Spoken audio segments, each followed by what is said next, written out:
welcome. It's a real honour for me to be here today to share this incredibly important and passionate topic of mine, considering and celebrating neurodiversity.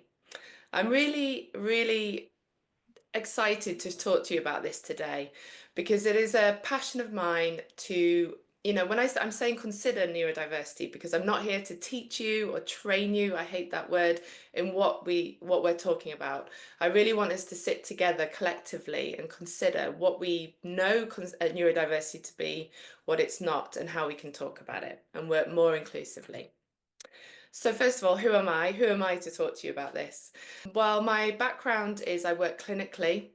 I did a PhD and I now work a lot in diagnosis of children, adolescents and adults across the lifespan from 2 years old up to 80 years old. But my real core passion is to do talks like this because I feel that it is so important for us to break down stereotypes, challenge stereotypes, break down barriers for people with neurodiversity to break into workplaces, have relationships, to live within the world that we have created in a very normative way. So that's where I'm coming from in this, and I've got over 20 years of experience of working in residential care homes, working one-to-one, working in the prison service, which I still do, and working in the NHS in the UK and across international agencies. What am I going to talk about? Well, the first thing is actually we're going to get on the same page. I'm sure you all have lots of experience in this, but I don't want to make any presumptions. So we're going to think about what it is, what it's not. How do we talk about it? How do we not talk about it? How do we talk about it in a way that's inclusive, that's reflective, that is not just about accepting it, but including it and celebrating it? And how can we do that? How can we all work together more inclusively? And how can you guys in the fields that you're in think about this when you're going out into the workplace and into your projects and teams? So first of all, I think it's really important for us to get on the same page with what we're saying with neurodiversity. And I don't want to do this in a patronizing or condescending way, but it actually took me quite a long time to get my head around this. And I think the term neurodiversity has only really come into play maybe the last 5 years, I would say properly. And for when I first started in the field, we just talked about people in different sections of autistic or ADHD or learning disabilities. And we have moved much further forward. We've still got a long way to go with progression in terms of how we talk about it and how we work inclusively. And that's why things like today are so important. But what we're talking about when we talk about neurodiversity, so the brain, it all starts in the brain, how our brain reacts, how it functions, how it feels, I believe it feels, how it shows emotions, how it actions things, and how it reacts to the world. And all of our brains are different, which is what makes the world wonderful. But when we're talking about neurotypical, I still don't really like the term typical, but it's better than the word normal. When I first started in the field, that was still used like normative and normal. We don't do that now, which is brilliant because there is no such thing. But what we do need to do is talk about how we can compare the different diversities. A neurotypical, essentially, it's saying a brain that functions in a typical way. But really what it's saying is a brain that functions in a way that keeps in society's standards and norms, that keeps within those lines that we like to put on each other, the expectations. The brain and therefore the person behaves and responds in the way we expect, in the way we want most of the time, to make things easier or more predictable. And there's actually very few people, I think. And you could beg the question whether there is anybody that's truly neurotypical, but that's a whole other conversation, which I would be happy to have. But that's what we're thinking about with neurotypical. But then we're thinking about neurodivergent. If you think the neuro brain, typical, and then we think how people diverge from that typicality or what we expect when people diverge from that. And what we're talking about there is people that may have got labels or diagnosis, and I'll talk a bit more about what they could be.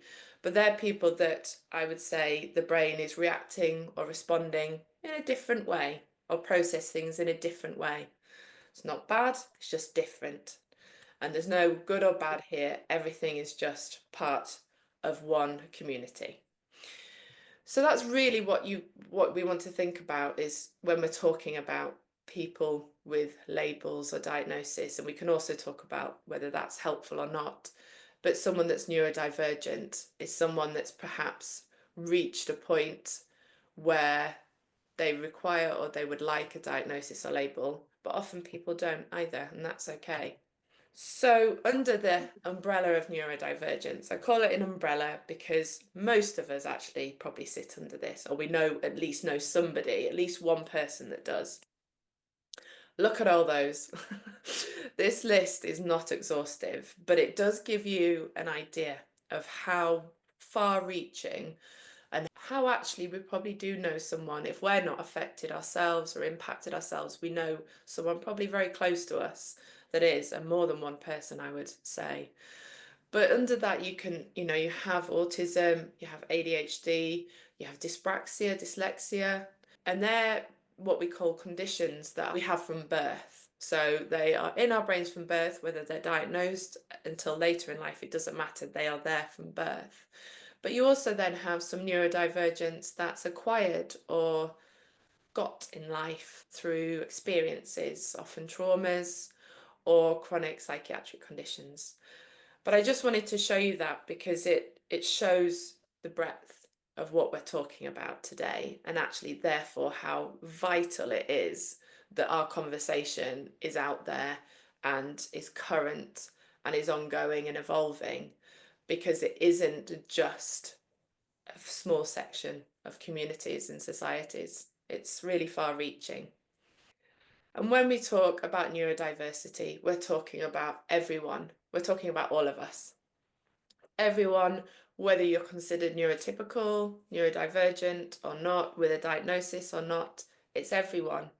So actually, even, if I talk about things where people might have different ways of responding and reacting, we're actually talking how this impacts every single person within the world, because everybody has a brain and all of us react and respond in our way to situations. So actually, I feel that we're moving away from, marginalizing and sectioning off different groups, and that we need to be moving towards thinking actually on an individual basis just how different people may respond, and take that into consideration and work with that inclusively and sensitively. And we can think more about that later. But that's how I want you to think about it. So you've got one neurodiverse global community, which is absolutely everybody, but within that we have some people that are neurodivergent and some that are considered neurotypical. So language is important. Now, that sounds like a really obvious thing to say, but actually it's amazing how quickly we can alienate someone by not using inclusive language and not respecting the language that they want to use, that matters to them and how they see themselves and how they want the world to see themselves. But obviously there's changes that have come into place in America, may shift how people are viewed and included. So that's why things like this are so important, and why language is so important, because you can very quickly make someone feel included by showing respect and awareness for the language to use.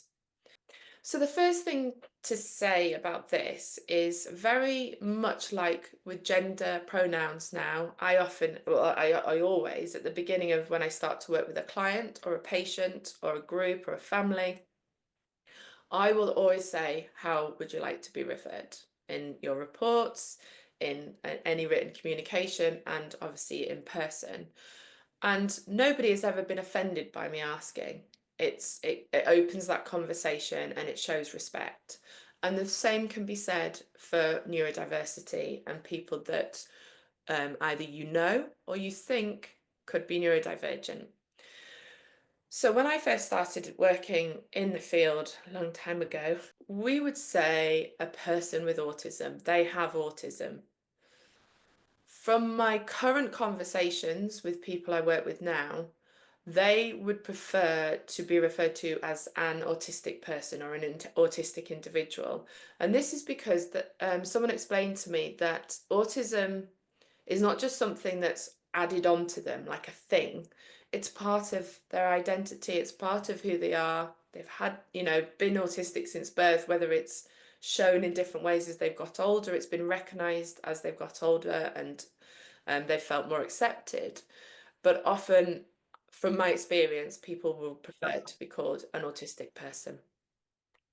However, that's not the case for everyone. And without anything I'm saying today, obviously this might not work for everyone, not one blanket approach. But I think, like I said at the beginning, it's a consideration, it's an awareness. So interestingly, a person with ADHD.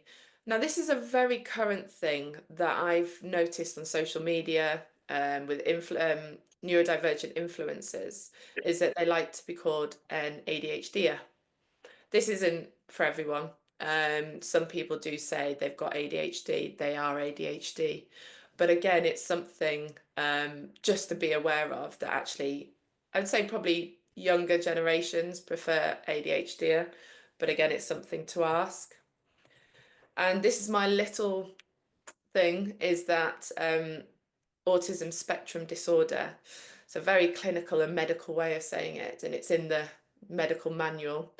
But I use throughout my PhD and in my work, if we're going to use this term, then use condition over disorder. I mean, already if you can hear it, disorder sounds, I think, can have quite negative feelings around it. On condition, I think what's lovely about it is it gives the sense of something that can change, that's evolving, that works along with life rather than it's a fixed disorder and that's it, which I think is more in line with neurodivergence. And as I said earlier, simply ask the person. There's nothing wrong with that. And it includes them in the conversation. It shows humility and a broad-minded approach, which is what we all want. I'm not going to go into too many clinical details, but I do think it's really helpful for us to understand the broad ways that being neurodivergent can affect somebody. If we see one characteristic in somebody, or trait, or however you want to say it, symptom I don't really like, it's too clinical and doesn't really convey what we're talking about, is that you can see one characteristic in someone and that can be misinterpreted, and I'll talk a little bit about that later. But if any of you go away from this and see some aspects that we've talked about today, but understand them as a part of a broader range of spectrum of things, I think then there's something positive has happened here today, that we're not in a fixed idea of what someone who's neurodivergent or an autistic person or an ADHD, that we don't have this very fixed idea of what they are and what that means, what they'll be forever. And I think when as I said, as I've worked in the field for a long time, I've seen that really change, and I've changed as well. When I started working in it 20 odd years ago, I worked in a residential care home, and I was working one-to-one with adults, and they were what I would say is what I understood to be autistic. But now my whole world vision has changed around what we're talking about. Maybe most of you have heard that we refer to it as autistic spectrum or autism spectrums. And the term spectrum does get moved around a lot. I think the main thing I wanted to get across today is that there is no one way of being autistic. There's no one way of being an ADHD or dyspraxic or dyslexic. There are maybe some fixed things within that we might look for when we're assessing somebody or working with somebody, but actually it really can affect everyone differently. Here's just a few examples of how different it can be. So let's take the top one, non-verbal and hyperverbal. I mentioned earlier that I worked in a residential care home. The one-to-one, the adults I were working with were what we would call non-verbal. They had never learned to speak, they never will speak, but they had incredible abilities and skills in other areas, and that was just not something they did. They'd never been able to acquire the language skill. But then, I've sat with autistic individuals who we'd consider hyperverbal, meaning they talk a lot, they can talk articulately, eloquently about any subject. I have learned an awful lot about a broad range of subjects since I worked in this with these people: astrophysics, solar systems, railways, climate change, current political geopolitics. I have been schooled, and so that's, you know, the real range that we're talking about, and that's why I love my job so much. I don't see it as a job; I see it as a just part of my life, and it's never ever dull because of this range of spectrums that we're talking about. Eye contact, I think, is a really relevant one. Maybe for many of you, you're working in teams, if you work in film or in creative industries, you have to work together, you have to communicate. And I think eye contact can really bring about a lot of anxiety. And if someone's not making eye contact, it can also bring a lot of anxiety and maybe anger or feeling like somebody's being aloof. But I have worked with people that I did a whole assessment once with a young guy who sat with his back to me, and I just did the assessment to the back of his head, because he just couldn't process, and he just couldn't have eye contact, and he couldn't even look at my face. I didn't take offense to that at all, but that was just what was more comfortable for him, and that's fine. But then I've also working with females and non-binary individuals who have been missed in diagnosis, who have been ignored by the medical system. And quite often, a lot of those individuals will have very fixed or forced eye contact.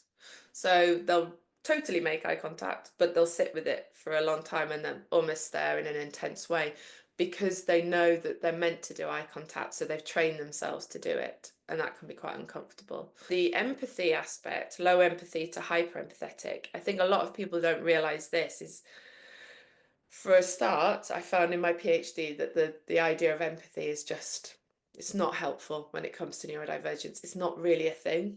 And that's something I'm finding more and more as I work with individuals. There is empathy, it's just shown in a different way. It's just processed and delivered and executed in a way that society perhaps doesn't understand.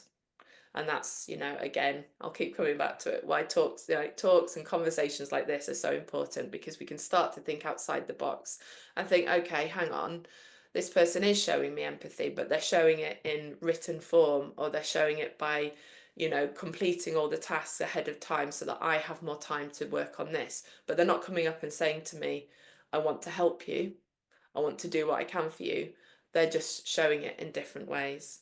So ADHD traits, there's lots of them, like there are with autism spectrums.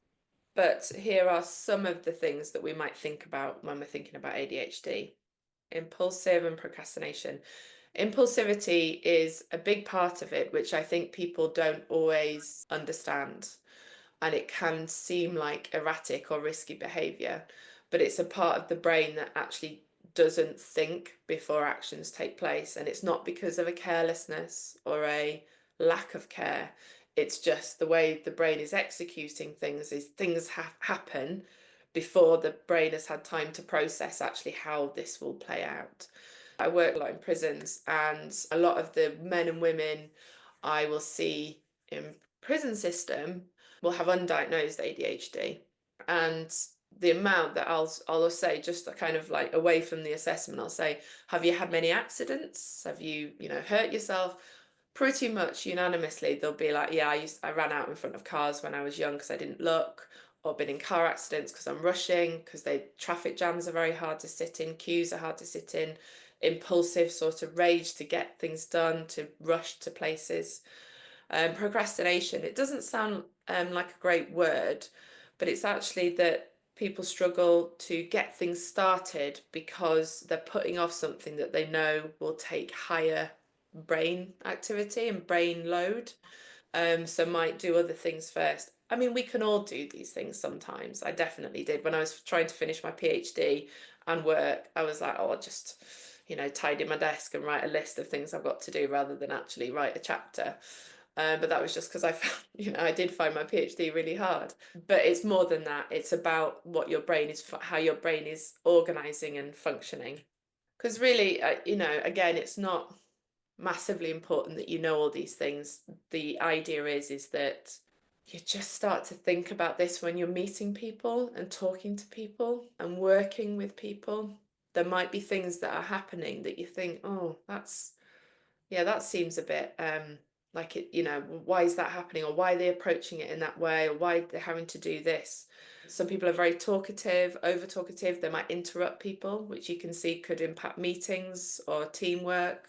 The disorganization aspect, when I've worked with kids and young people, often they'll forget their PE kit, they'll forget their homework, they'll misplace things that they needed for school, their books, their glasses, their water bottle. That's very, very common. And I think we're in a better, more progressive place now. But when I was at school and when I was working 10, 15 years ago, young people that were doing that were seen as being difficult or challenging or not, that they were doing it on purpose.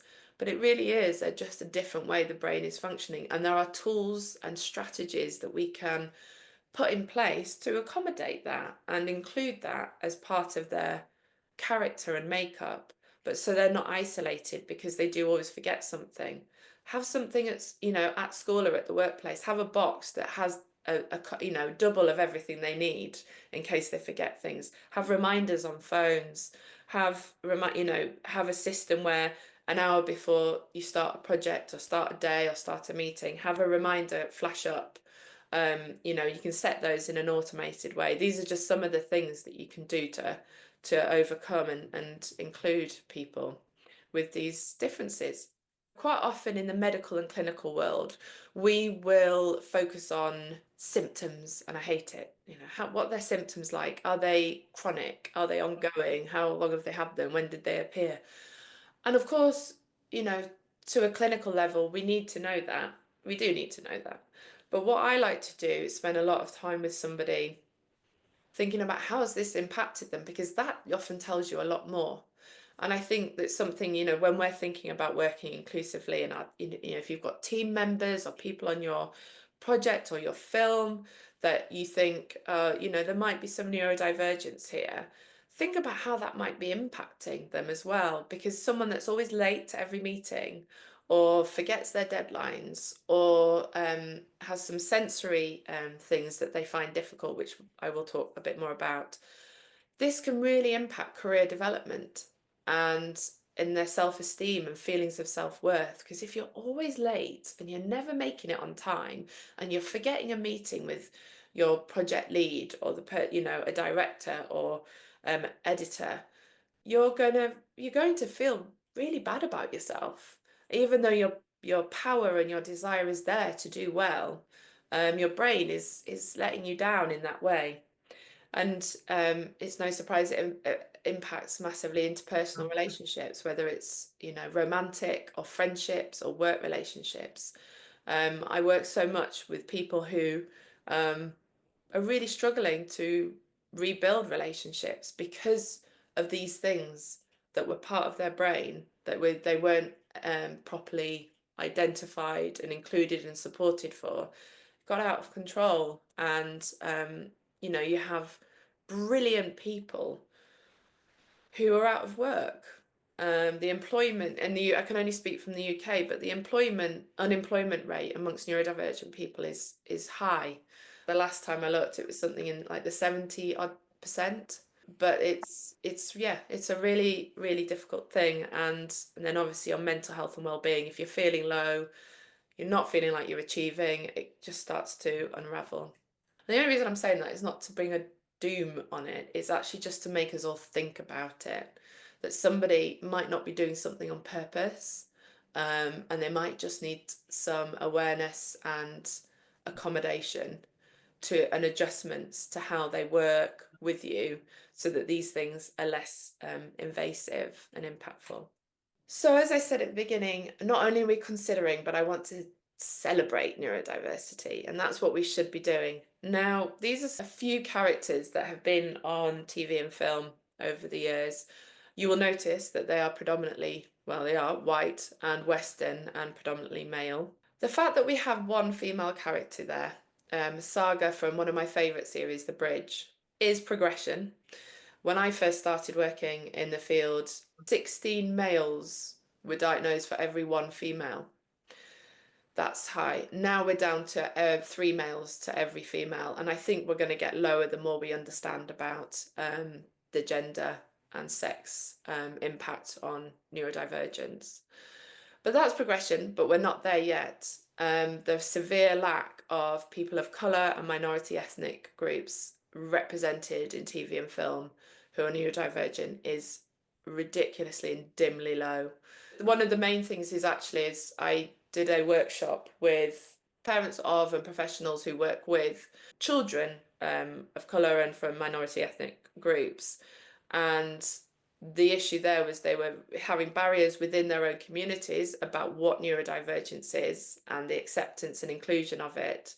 But then in the medical world as well, they were reaching barriers because of the stereotypes that, still a lot of medics have around behaviours and what they expect from different groups in society. So there's a real barrier there. And I think that's represented really in TV and film.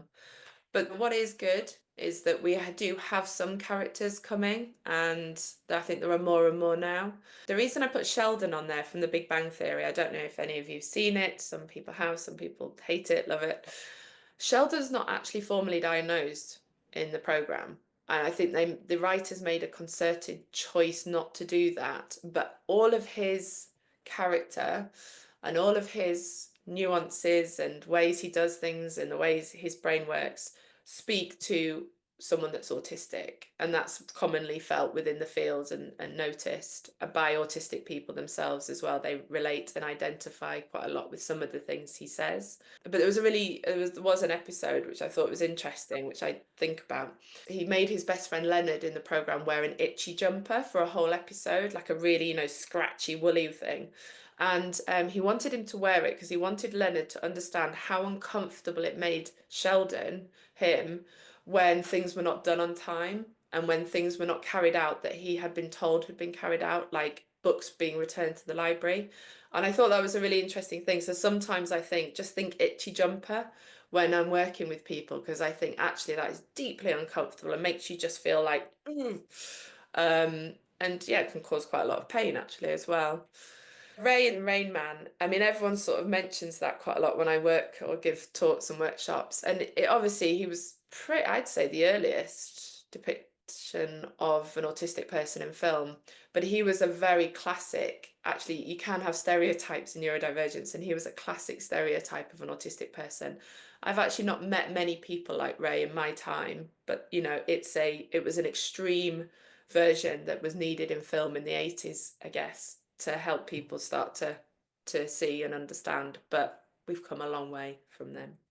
And in real life, a predominance of white Western people, but at least, there's two women in there and one a woman of colour, which is progression. Simone Biles has been very courageous. She's talked about not only ADHD, but her mental health difficulties that have come alongside that. And the more that people can be doing that, the more, younger people will feel included, anyone will feel included, the more that it's talked about. And Greta Thunberg, she's used actually her neurodivergence and her ability to focus on something and a passion and just that thing being climate change for good, and to, share a conversation in the global community about, what we need to be doing. Steven Spielberg's been fairly successful despite, being, with his dyslexia, and Daniel Radcliffe. And there's lots of others. There's actually Tim Burton, who some of you might know, is a film director. He's autistic, and that's become more public knowledge now. And I think more and more people are bringing it into the global conversation, because it's something to be proud of and something to be shared, because those unique and strengths and abilities have been used for good, and because they've been included and I don't and accepted, but more celebrated, especially in creative industries. It's been a very positive thing. I don't know if you've all heard this, but this is what everyone says. If you've met one neurodivergent person, you've met one neurodivergent person. I will say this is categorically 100% true. When I worked, I've worked with neurodivergent people for 21 years, and I can genuinely say not one person I've met has been the same in their character, in their personality, but also in how the neurodivergence impacts them. I've met people who are hugely social, artistic, funny, extrovert, introvert, quiet, loud, people with multiple special interests and people with just one special interest that dominates their career and their life. It's amazing, the breadth. So I think that's something always to remember it's moving away from that fixed idea. Just a very quick little quiz. So, who is more likely to be diagnosed autistic? I might have told you that answer already anyway. Lots more males are diagnosed because they're identified more. Doesn't necessarily mean there are more. And my PhD was, as I said, on this topic. There's the female, what we call the female presentation, or behaviors are just, they look a bit different. So which country has the highest rate of autism diagnosis? So it's not Japan, it's not UK, it is USA. I would take the stats with caution because they are ever changing and it depends on where they're taking the information from, what clinics and what age group. This is children. I work a lot with, I work in adult diagnosis as well, older adult diagnosis. That's not even taken into account now, people that are being diagnosed in their 50s and 60s. It doesn't mean they weren't autistic when they were children. It's just nobody picked it up and nobody understood it enough back then. But it does just give you a slight idea down to Nigeria, where the rates are very, very, very low in the African countries. And that, that's another conversation in itself, but that's massively impacted by religious understanding, cultural understanding.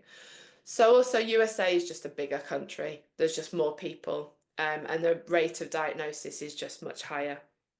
Can people grow out of autism and ADHD? False. I have been asked this, and I've actually been asked to do re-diagnosis in adulthood just to say it's gone. The thing is, no, it doesn't. It's a neurodevelopmental condition. But what can happen if we work more inclusively, if all of us work more inclusively, then, and the focus is not, is not on the difference, but the inclusivity of everyone doing things in their own way, then neurodivergent people will feel and appear maybe less neurodivergent or less different to the rest of us. But that's very much about all of us and how we work and how we communicate and how we talk about this and how we work inclusively. Neurodivergence is a mental health problem. False. Autism actually was under mental health conditions in UK NHS policies for a long time, and now it's not. It's under neurodevelopmental conditions. But, neurodivergence does come with a high rate of mental health difficulties. I don't think anybody I work with doesn't have a co-occurring mental health difficulty, mostly anxiety and depression. And I'm not saying this is the whole reason, but actually, if you think about people that feel marginalized in communities and societies, feel isolated, some people have said they feel like freaks or so different that they don't feel they can navigate or be included in workplace situations, even accessing work, relationships, friendships, social norms, meeting in the pub, joining in with WhatsApp conversations, all those things. You can imagine if they build up and somebody feels very isolated, of course it's going to lead to some things, like depression and anxiety, because the more isolated we feel, the less like we feel like we belong and we're included. So all neurodivergent people are geniuses and have special talents, true or false? False. I actually haven't met many people with the tooth. I don't know if any of you seen Rain Man, but the toothpick trick where he can count all the toothpicks that have fallen on the floor. I haven't met many like that with that kind of high level special talent. And I just wanted to raise it because I think it can be a little bit disempowering when neurodivergent people are asked, like, what's your special talent? Can you count all the grains of salt in that salt shaker? And I actually have seen that happen. Like, that's not, very inclusive. So I think I just wanted to raise that. And everyone is a bit autistic or a bit ADHD, true or false? False. People often say to me, oh, aren't we all a bit autistic or a bit ADHD? For people who are diagnosed, whether it's self-diagnosed or through clinical identification, it's often because they've experienced pervasive and consistent impact of neurodivergence. And it's important not to diminish that. For a lot of people, not everybody, not all neurodivergent people, but there's a huge impact to living as a neurodivergent person. And so it can feel a little diminishing when people are like, oh, we've all got it a bit, or a bit OCD. When I'm feeling very anxious or nervous about something, or I've got something to do, I become a little bit more obsessive about cleanliness or the organization of things. Doesn't mean I've got OCD. It means that I'm nervous and anxious in that moment. And that changes the next day. When something's finished, I'm back to being very flexible and quite relaxed about things. So I would never say I'm a bit OCD. Autistic people are antisocial. No, it's one of the biggest, oldest, and most irrelevant stereotypes I think we have with neurodivergent people. Everyone I work with, all the one-to-one work I do, all of it is around finding, overcoming the barriers to making friends, to maintaining friends, to finding romantic relationships, to being able to attend social events that everybody else does, to navigating the social norms and cues and expectations that a lot of us take for granted. The people I often work with just want to overcome that and want to have close friends and best friends and boyfriends and girlfriends and partners. So yeah, it's a real myth. That is a myth. We don't like it. So this was a quote from a project a while back on quality of life, where I interviewed a bunch of neurodivergent people, and I asked them just about various things in their life, how they, where they found joy, where they felt included. And this is something that an autistic female said to me, is the world is built for and by neurotypical people, not for neurodivergent people. And it's true when you think these unwritten rules that we have in the world are quite alienating. This is from a study I read in 2015, which showed that living as an autistic person produced the same amount of stress hormone cortisol as being involved in a car crash. That's quite scary, and that was quite sobering for me to think about, is that the levels of stress in someone's body that's autistic, navigating the world that has been created, was that stressful, as akin to being in a car crash. I always think about this when I'm going about, daily tasks and errands and social meets and work meetings. I think actually, even if I get anxious sometimes about things, I don't have that level of stress in my body. There are massive benefits for neurodivergence within the film industry. I mean, it's endless. Thinking about, just to start with, creativity and innovation. Just having people that think differently, that approach a problem, problem solving in a different way, because maybe they're not, they're able to weave out some of the social norms and expectations that we put upon ourselves, that they're able just to get to the heart of the matter and be like quite practical, and very focused or hyper fixated on the task at hand. That's brilliant. And that can bring great creativity in a team, because somebody's thinking like that, and then someone's thinking, how do we make this look prettier, or how do we make this look good, and how do we take this from a different angle? An autistic person might particularly excel at detailed technical work, or see patterns and structures that others might miss, or systems that others might miss. And it can lead to really innovative and engaging work. Inclusive storytelling. Neurodivergent characters can bring really rich inner lives and unique perspectives to a TV show or a film, and can be portrayed in ways that are much more true to life and much richer. And I mentioned, the problem solving and efficiency. The efficiency around things can be a real skill and ability. I would say I'm not particularly efficient with my time and with when I approach things. I have my way of doing it, but I know there's much more efficient ways of doing things. And I think that's something that, when I've worked alongside neurodivergent people, they've taught me ways like, why are you doing it that way? You could just actually cut all that out and approach it like this. Continuity is another thing that I know an autistic person that works in continuity, they're brilliant. and aspects of visual effects as well. And if we're building which is what I hope we're doing here, is building a more supportive work environment. And that, what we're talking about, inclusivity around the language, around appreciating and understanding. So overcoming barriers, there are barriers to working in any industry. I'm not picking on, I'm only talking about film industry because of where you're all coming from. And so I do appreciate that sometimes some of these things are not always possible. But I believe in film, probably flexible working hours is particularly maybe in post-production. I not understand when you're filming on set, sometimes you have to do it within certain time frames. But when I've worked within industry in the UK, where I've gone in to help, how can we work more inclusively, flexible working hours are an understanding about what hours will work better. Whether it's, some people, ADHDers will really struggle with the first part of the day, but they can work till beautifully and brilliantly till 2 in the morning, which is why often maybe post-production is a good idea. And being able to work from home or work, have an edit suite at home or go and work off-site.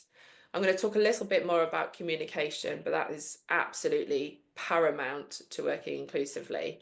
Sensory differences, I'm going to talk a little bit about that just for a minute because it's hugely important to understand what we mean by that and how to accommodate and include that. And actually, most of us have some sensory difference. We might not be aware of it, but for some people, neurodivergent people, it's a massive aspect and impact of their day to day and can actually really stop people going and engaging in certain jobs or certain groups or attending meetings. So if we can think a little bit more about that. I don't like the word training because it always reminds me of military. But what I'm saying there is inclusive workshops. So things like this, or, I do half days and full days with groups where we sit together, we workshop ideas together, we find ways and we come up with a whole new approach to how that group can work inclusively. And that's not just me coming in and training them in a military way. It's me saying, right, what's going to work here? Even just like little things like noise cancelling headphones or quiet rooms for breaks, quiet areas, sensory friendly areas. There's just so many things that we can do. And I'm sure a lot of you do this. I'm not trying to tell you you don't, but it's amazing how some minor changes can really, really positively impact someone. So sensory environment, too noisy. What is noise? I watched a BBC drama a couple of years ago called Undeclared War, on the cyber war. And a character in that, he was a coder actually, he said that the whiteboard was too noisy, it had lots on it.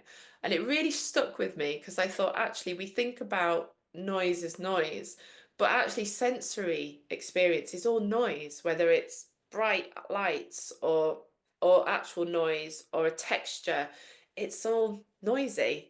And it's something that I think, when you think about sensory noise, like say, think about a bar or a restaurant, hugely sensory noisy. So the clatter of plates, the background chatting, the smells of the food, the drinks, the sound of people drinking, that's just in a pub. Temperature, cold opening of door, wind wafts through, all these things that are happening that actually a lot of us take for granted. So we're talking about sense. We have sight, hearing, taste, touch, smell. But there's actually 8 senses when we're thinking about neurodivergence and actually just in general. Movement, balance, and interoception. It's important to think about this for some of you working in the industry you are, because movement and balance is actually our awareness of where we are in space. And you might get people that lean on to other people and didn't mean to, but it's because they're not aware of where their arms are. And actually, that can then cause some difficulties if someone invades someone's personal space, either towards a neurodivergent person or outgoing. It can cause some difficulties. So that's, something I worked on in one company, just to think about how we recognize personal space, but also our own awareness of where we stand in that and how we can put measures in place to make sure we're not accidentally leaning onto somebody else. And interoception is my favorite. It's internal senses. So that's whether we're thirsty or whether we're hungry, pain, temperature. It's our ability to know that that's happening and how to then communicate that.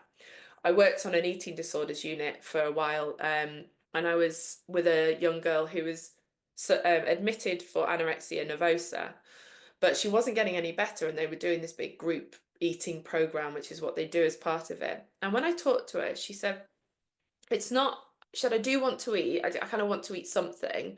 But she said that the sensory experience of eating in front of others was so overwhelming, she couldn't do it. So it was the fact she had to watch others eat. They watched her, the smell of other people's food, the sound of them eating, and then the texture going down her throat was so overwhelming that she just didn't engage. And she was just being held back on her recovery because of that. There is a lot we can think about with sensory, about how we can accommodate people. It helps with predictability, and it's not always a bad thing. I recently assessed a young trans person, and they said they became overheated when they watched Doctor Who because it was so exciting to watch Doctor Who. I thought that was lovely to overheat watching Doctor Who. I would always recommend that you include a neurodivergent person on a hiring committee or team, or get somebody in to come and consult on how that would work. The hiring practices are very excluding for a lot of people. The fact you have to complete a form, submit it, or go to an interview. Quite a lot of people now I know do ask for video resumes or CVs just in video format. These are just, some of the ways that we can think about it. And I hope throughout today I've sort of thought about accommodations and adjustments, and obviously that's not exhaustive, and I would happily talk to anyone about this if they wanted to think about it more. But there are little incremental ways that we can work that actually can accommodate everyone's differences and celebrate it. I went into a company last year, a big like I say, IMG, who do a lot of media, and they had a whole week dedicated to celebrating difference, and it was amazing. It really made people feel included. When you're doing, written language, keep it very clear. Don't do any social stuff around it. Just say exactly what you want to say. Emails over audios. Someone said to me that WhatsApp audios were the worst, or voicemails were the worst thing for them because they couldn't process the information. So very clear emails, one person to lead on communication, and no in jokes. Somebody, felt very ostracized I worked with because they didn't fit in with the vibe and the sensory differences that we've become aware of. So these are the take homes, really. I can't say enough. The language we use is so important. I also now presume that everybody's neurodivergent when I work with people. Just presume that everybody's got something, an aspect of that, whether it's sensory or predictability or processing differences. And, the way we communicate, in meetings, I think is really important, is that, you give, I think it's very hard in meetings that everybody has there's a need to share an idea or come up with something in the moment and you're put on the spot. Always have the option that afterwards there's a chance for reflection and sharing.